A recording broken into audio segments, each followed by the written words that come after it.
আসসালামু আলাইকুম। Winner point আইটির পক্ষ থেকে সকলকে স্বাগতম। আমরা ধারাবাহিকভাবে মাইক্রোসফট ওয়ার্ড এর টিউটোরিয়ালগুলো আমাদের ইউটিউবে আপলোড করতেছিলাম। সেই ধারাবাহিকতায় আজকে আমাদের মাইক্রোসফট ওয়ার্ডের পরবর্তী কাজ আমরা কি শিখব, এখান থেকে মোটামুটি ফাইলের যেগুলি শিখছি সেটা একটু রিভিউ করি। New, open, save and close চারটে শিখছি। সেভ এজ আমরা পরবর্তীতে আবার দেখব। এর আগে আজকে আমরা পরবর্তী মেনুতে যাই এবং আমাদের ইমার্জেন্সি যেগুলো খুব জরুরি ভিত্তিতে কাজ, সেই কাজগুলো আমরা দেখব। কীভাবে রিজম লিখতে হয়, কীভাবে অ্যাপ্লিকেশন লিখতে হয়, কীভাবে একটা রিজমকে সুন্দরভাবে সাজানো যায়, এইসব জিনিসগুলো দেখব পরবর্তী ক্লাসে। তো আজকে আমরা হোমে যাই। কিছু কাজ না শিখে আমরা শুধু ওই কাজগুলো করতে পারবো না। আমাদের কাজগুলো করতে হলে কিছু ফরম্যাটিং জানা দরকার। সেই ফরম্যাটিংগুলো আমরা আজকে জানব।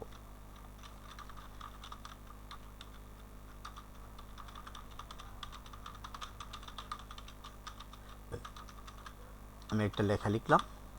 এই লেখাটা আমরা কি করব? এখানে আমাদের কয়েকটা কথা আছে। যেমন এটা আছে পেস্ট, কাট, কপি। তো পেস্ট করার আগে আমাদের কাট কপি করে নিতে হবে। কাট অথবা কপি করে নিতে হবে। তো কাট কপি করার পূর্ব শর্ত হলো ব্লক করতে হবে। আমাদের যেই ইয়েটা থাকবে, যে লেখাটাকে আমরা কাট বা কপি করব, সেটাকে ব্লক করতে হবে। তো আমরা প্রথমে কপি করি। কপি তো আমরা সবাই জানি যে অনুলিপি করা, কোনো লেখা বা কোনো কিছুকে অনুলিপি করা। তো আমরা সেই অনুলিপিটাই প্রথম করব। সেটাকে কপি করে, সেটাকে ব্লক করে কপিতে ক্লিক করব। কপিতে ক্লিক করার পর আমার একটা কপি হয়ে গেছে। কপি হয়ে কার্সরে সুপ্ত আছে। সেই জিনিসটাকে আনতে, অর্থাৎ কপি বা কাট করা লেখাটাকে উপস্থাপন করতে বা লাগাতে বা পেস্ট করতে হয়। পেস্ট মানেই গাম দিয়ে কোনো কিছু আটকে দেওয়া। তো পেস্ট করলাম। পেস্টে ক্লিক করলে আমাদের এই লেখাটা চলে আসবে। পেস্টে ক্লিক করলে আমাদের লেখাটা চলে আসবে।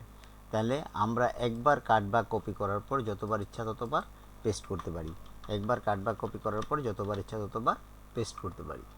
সো সেটাই বুঝলাম। তাহলে প্রথমে কপি করে নিতে হবে, অথবা প্রথমে কপি না করলে এখান থেকে আমাদের কাট করে নিতে হবে। কাট করলে কি হবে? কাট করলে যেই লেখাটাকে আমরা কাট করব সেই লেখাটা ওইখানে থাকবে না। যেমন দি থেকে শুরু করলাম, এই লেখাটা নাই, কিন্তু সেটা কার্সরটা কপি হয়ে এই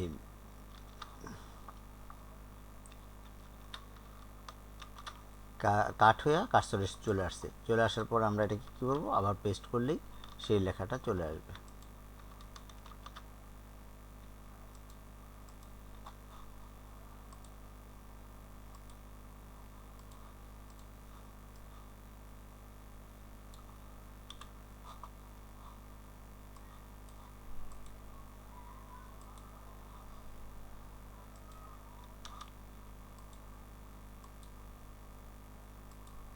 আমরা কাট বা কপি করার পর সেই লেখাটা কার্সরে চলে আসে, সেটাকে আমরা আবার পেস্ট করতে পারি।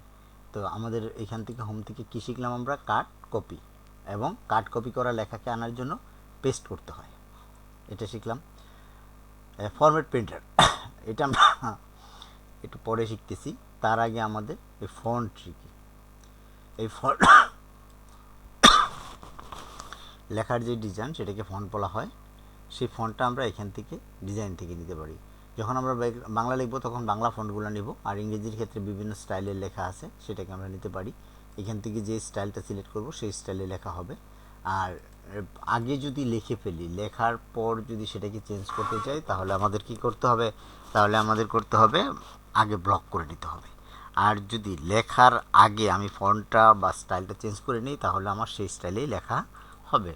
সুতরাং আমরা যদি আগে লিখতে চাই, লেখার আগে নিতে চাই, তাহলে আমরা যেই ফন্ট নিব সেই স্টাইলে লেখা হবে। সেইখান থেকে আমরা আগে সিলেক্ট করে নেব। বুঝতে পারছেন? এখান থেকে আমরা যেইটা দরকার সেটা সিলেক্ট করে নেব। তাইলে আমাদের এই লেখাটা চলে আসবে এখানে। আমি যে লেখাটা সিলেক্ট করব সেটা এরিয়াল ব্ল্যাক। আমরা এখন যদি লিখি তাহলে এরিয়াল ব্ল্যাকে লেখা হবে।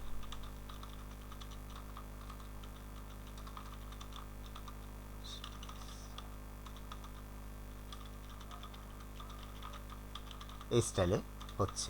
আর যদি আমি আগের লেখাকে পরিবর্তন করতে চাই, ফন্ট চেঞ্জ করতে চাই, তাহলে সেটাকে ব্লক করে সেই ব্লকটার উপর নিয়ে তারপরে কার্সরটাকে করতে পারবো। এভাবে আমরা চেঞ্জ করতে পারবো। বিভিন্ন কিছু চেঞ্জ করতে পারবো। তো আমরা আজকে কি কি শিখলাম তাহলে? হোম থেকে শিখলাম কাট, কপি, পেস্ট এবং ফন্ট। আর সাইজ, এই যে এটা সাইজ, এই সাইজটা আমরা এখান থেকে চেঞ্জ করে নিতে পারবো। আমরা এগুলি কিন্তু বিভিন্নভাবে করতে পারি, করতে পারি। তো সেই সাইজটা আমরা এখান থেকে যত পয়েন্ট দিব তত পয়েন্টের লেখা হবে, তত সাইজের লেখা হবে। যত বেশি দেবে তত বেশি। সাধারণত ইংরেজির ক্ষেত্রে নর্মালি 12 বা 13 থাকে, তো 12ই বেশি সিলেক্ট করা হয়। আমরা এখান থেকে সিলেক্ট করে নিলে সেটা বড় হবে। সেটা আমরা এখানে কিন্তু আমরা আরেকটা জিনিস দিয়ে করতে পারি, কিবোর্ড দিয়ে করতে পারি। কিবোর্ড দিয়ে করার আগে আমাদের কিন্তু CTRL এবং CTRL চাপদা ধইরা থার্ড ব্র্যাকেট শেষ এটা দিলে লেখা বড় হবে, আর শুরুটা দিলে লেখা ছোট হবে। থার্ড ব্র্যাকেট সেটা দিলে বড় হবে,